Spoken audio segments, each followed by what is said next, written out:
Good evening, lesbians, and welcome back to my channel. Today, I feel like yapping, and what better topic to yap about than some of my favorite dolls in my collection.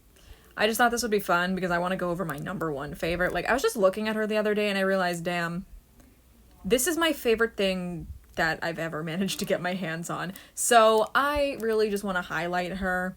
Because when I got her, it wasn't a dedicated video to this doll.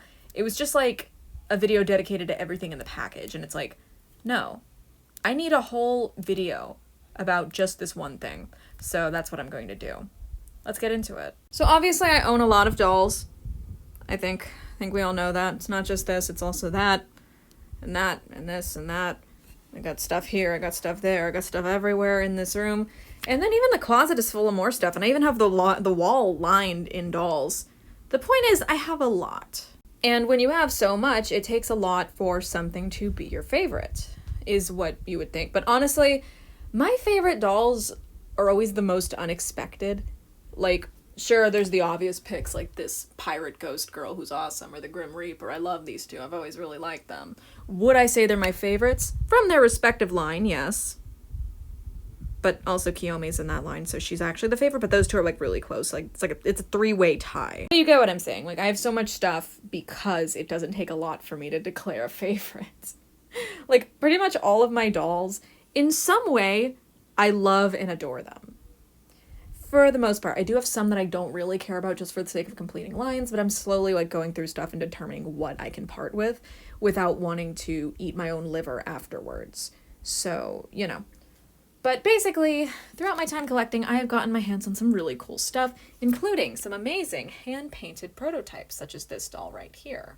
I actually have an entire shelf full of my prototype dolls. We've got heads, we've got bodies, but for the most part, I mostly have complete dolls.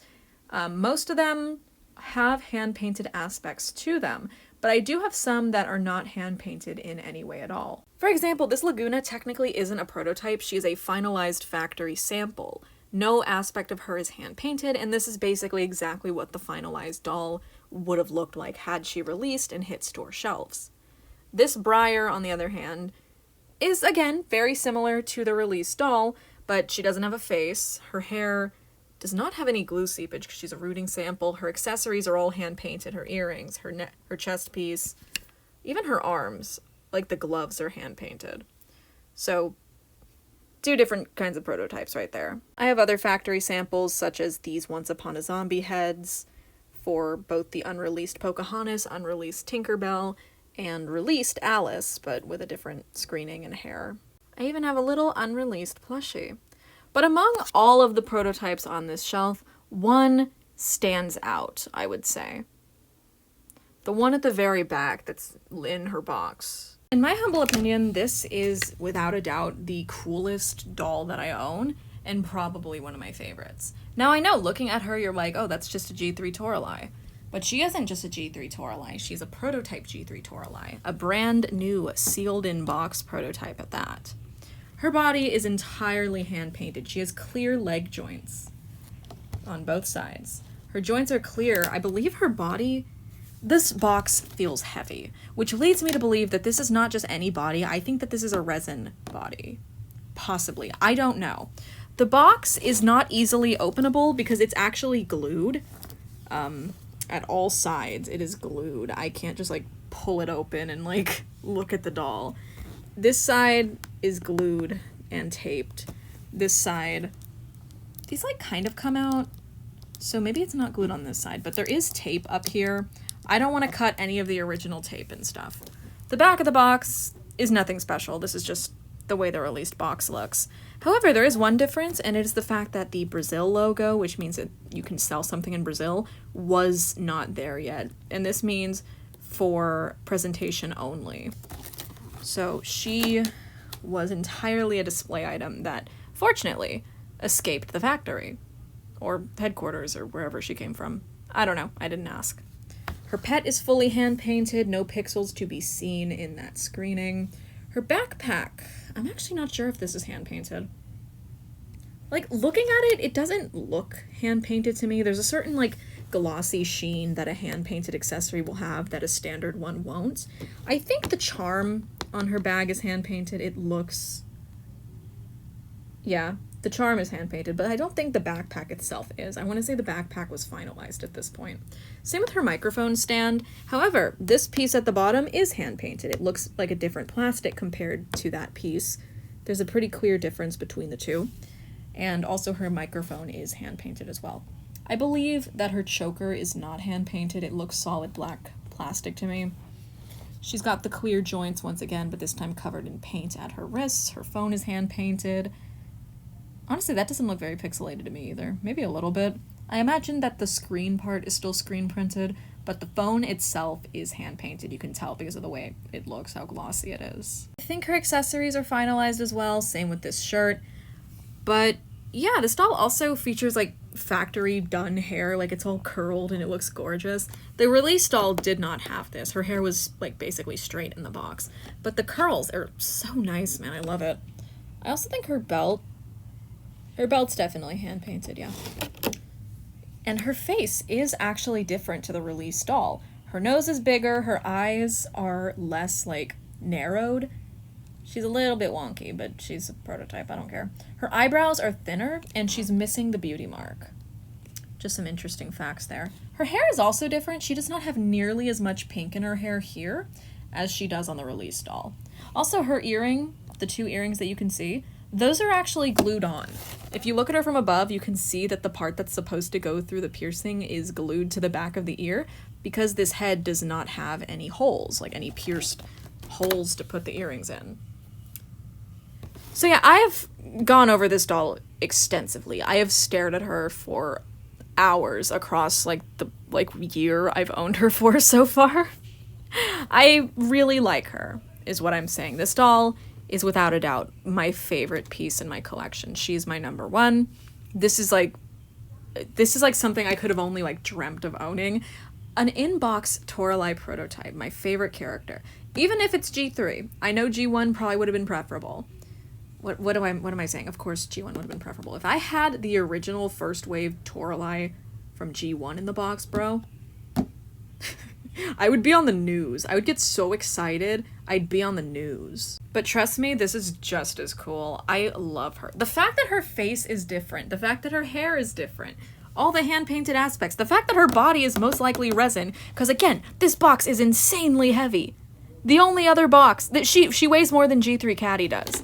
Have you guys ever held a G3 Caddy box? That doll, she's made of more plastic, so her box tends to feel a little heavier. This box is heavier than that. She has to be a resin body prototype. I don't think her head is resin, because this is definitely a printed face. It's not a hand-painted face. If it was, I would lose my mind. But, I'm still losing my mind, because this is a different face to what we ended up getting. It's slight, but it is noticeable. Like, here she is. Then here's the released one. Completely different nose. Her nose is straight on the prototype over here. And then here, it's kind of got a dip in it. She's missing the beauty mark, like I said. Her eyebrows are different. They're thinner, and it's not raised. She's not doing that kind of little mischievous smirk expression. It's a completely different screening. It's similar, but it's not exactly the same. You know, one interesting thing, though, when you look at her artwork, she's got, 2 scratches, or maybe those are piercings. I guess they look more like piercings than scars, but she's got eyebrow piercings, you know? And as far as I've seen, there's been no iteration of a Toralei prototype that features those, not even this one. I would really like to see that, if that does exist. Because this artist wouldn't just add that for no reason, would they? I mean, I guess since this artwork was famously, allegedly traced, I don't know, maybe that was just something the original artist only included and not the final design. But if that exists somewhere, may it be revealed to us somehow. Maybe it'll be revealed to me in a dream. A lot of Toralei lore gets revealed to me in a dream. But, yeah. So long story short, this is my favorite doll that I own. She's so cool. And, yeah, I'm incredibly grateful that I'm the person that gets to own this. By the way, this entire video, Saffron's just kind of been sitting there watching me film. Sorry, Safi. I love you, but it's Toralei time. as it is most days, every day actually. But all in all, I do appreciate my entire prototype shelf. I really like everything that I have on here. My favorites, other than Toralei, are probably the unreleased Ghostly Tea Party Laguna. I just think she's so fun. I really like this Frankie. Iridescent Frankie, bro. #1 Frankie. And I have a prototype of them with their original screening. Same with Draculaura. I have her with her China screening rather than the Indonesia one. These two both have the China screenings. And they're both gorgeous. I do like this Claudine too. Similar to Toralei. Factory done face. I think just the makeup is hand painted. And her body is entirely hand painted. I think it's because this is the body without the chest joint. Like it's the budget body, so maybe they didn't have it prepared yet. And they had to hand paint it, I'm not sure. But Toralei also has a hand painted body, so sometimes they just do that for fun, you know? Sometimes they just want to have a hand painted body. They just do it because they can. And trust, I do still love my hand painted G1 prototype. She's amazing. Probably my favorite G1 Toralei that I have. I know, I have a lot of them. But it's just hard to compete with a hand painted excellence, you know? The excellence of a hand-painted doll. Someday I'll get my hands on a hand-painted Hisfits Toralei and no one will be surprised. So yeah, that's what I wanted to talk about today. Absolutely nothing else happened today that was worth discussion. Nothing. So, Toralei. So thank you guys for watching this video. I hope you enjoyed it. And as always, I hope to see you in my next one, where hopefully I will be doing a purge. I did list a bunch of stuff today, and most of it sold. So I'm gonna have to get some more stuff, but yeah, purge soon. Thank you guys for watching. Hope you enjoyed the video, and as always, I hope to see you in my next one. Bye!